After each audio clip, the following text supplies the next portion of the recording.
ইমরান হাশমি বর্তমান সময়ের জনপ্রিয় নায়ক। তবে সবথেকে জনপ্রিয় হয়েছে মুভিতে কিসিং আর রোমান্টিক সিনের জন্য। কিন্তু কয়েক বছর আগে জনপ্রিয় সেলিব্রিটি শো কফি উইথ কারানে বলিউড বিউটি কুইন ঐশ্বরিয়া রায়কে নিয়ে অভিনেতা ইমরান হাশমির করা মন্তব্য ভীষণ আলোচনার জন্ম দেয়। তিনি ঐশ্বরিয়ার সৌন্দর্যকে প্লাস্টিক বলে মন্তব্য করেন, যার ফলে কেউ কেউ ভেবেছে ঐশ্বরিয়ার সৌন্দর্য প্লাস্টিক সার্জারির দান। ইমরান হাশমি সেটাই বোঝাতে চেয়েছেন।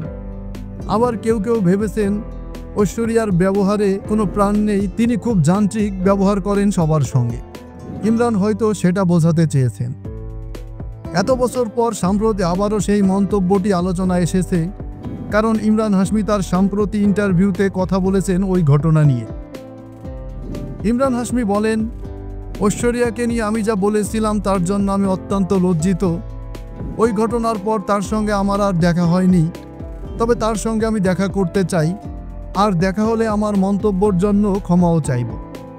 তিনি আরও বলেন, আমি অনেক আগে থেকেই তার ভক্ত ছিলাম, এখনও তাই আছি। আমার মনে আছে তাকে এক নজর দেখার জন্য তার শুটিং ভ্যানের বাইরে 2-3 ঘন্টা দাঁড়িয়েছিলাম। ইমরান হাশমি জানান, ফিল্ম সিটিতে হাম দিল দে চুকে সানাম সিনেমার শুটিং চলছিল। এমন নয় যে আমি তখন কেবলই একজন দর্শক বা তার ভক্ত, আমি তখন নতুন নতুন কাজ শুরু করেছি ইন্ডাস্ট্রিতে। আমারও শুটিং ছিল ফিল্ম সিটিতে। যখন শুনলাম এখানে ঐশ্বরিয়া শুটিং করছে, তখন নিজের সব কাজ শেষে তার সঙ্গে দেখা করার জন্য লম্বা সময় ধরে অপেক্ষা করেছিলাম। তিনি মেকআপ করে শর্ট দিয়ে আসা পর্যন্ত অপেক্ষা করেছিলাম।